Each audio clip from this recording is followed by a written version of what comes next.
ఒకే వేదిక మీదకి వచ్చి ఒక కూటమిగా నిలబడ్డా ఉంటే దానికి కారణం జగన్మోహన్ రెడ్డి మాత్రమే అనేటువంటి మాట మనం చేస్తాం. అతన్ని గద్దె దించాలనేటువంటి ఏకైక లక్ష్యంతో ఈ కూటమి ఏర్పడింది.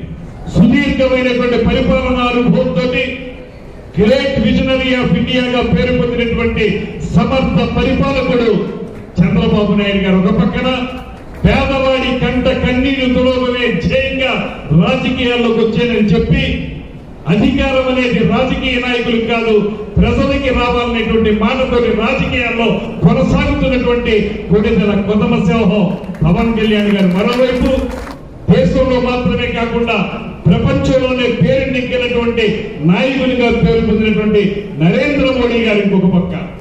ఈ ముగ్గురు కలిసి ఈ రాష్ట్రాన్ని సర్వతోముఖంగా అభివృద్ధి చేయడానికి వీలుగా కార్యక్రమాలు నిర్వహిస్తున్నారనేటువంటి మాటని మీ అందరికీ నేను